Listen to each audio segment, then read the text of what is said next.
வணக்கம். இன்றைய முக்கிய செய்திகள்.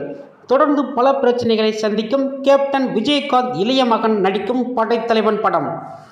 இந்த படம் பல முறை வெளியீட்டு தேதி அறிவித்த நிலையில் கடைசியாக இதன் இசை வெளியீட்டு விழா நடந்தது. அதில் மே 23 கண்டிப்பாக ரிலீஸ் செய்யப்படும் என்று பேட்டி கொடுத்தனர். இந்த இசை வெளியீட்டு விழாவில் பல பிரபலங்கள் கலந்து கொண்டனர். AR முருகதாஸ் தந்த பேட்டியில் ரமணா 2 எடுக்கும் நேரம் வந்துவிட்டது. சண்முக பாண்டியன் தம்பியை வைத்து கண்டிப்பாக ரமணா 2 எடுப்பேன் என்று கூறியுள்ளார். அதேபோல் சசிகுமார் அளித்த பேட்டியில் நானும் கண்டிப்பாக வந்து சண்முக பாண்டியன் தம்பியை வைத்து நான் கண்டிப்பாக ஒரு படம் எடுப்பேன் என்று கூறியுள்ளார். இந்த நிலையில் பல பிரபலங்கள் அவரை வைத்து படம் எடுக்க திட்டமிட்டனர். இந்த நிலையில் பிரேமலதா விஜயகாந்த் அவர்கள் படைத்தலைவன் படம் மக்கள் மத்தியில் நல்ல பிரபலமாக வரவேற்பு தரும் என்று கூறியுள்ளார்.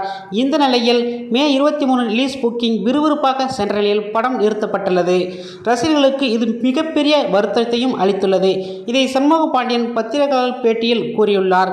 சரியாக திரையங்கள் கிடைக்காத காரணத்தாலும் சில பிரச்சனைகள் காரணத்தாலும் படைத்தலைவன் படம் தள்ளி வைத்துள்ளோம். எங்களை மன்னித்து விடுங்கள் என்று ரசிகர்களுக்கு மிகுந்த வருத்தத்துடன் பேட்டியளித்துள்ளார். பலரையும் வளர வைத்து அன்னம் வழங்கிய கேப்டன் மகனுக்கா இந்த நிலை என்று பலரும் கருத்து தெரிவிக்கின்றனர். அடுத்த படைத்தலைவன் ரிலீஸ் எப்போ என்று காத்திருந்து பார்ப்போம். இதுபோன்ற வீடியோவை நீங்கள் உடனுக்குடன் தெரிந்து கொள்ள NP நியூஸ் சேனலை சப்ஸ்கிரைப் பண்ணி தெரிஞ்சுக்கொள்ளும். நன்றி, வணக்கம்.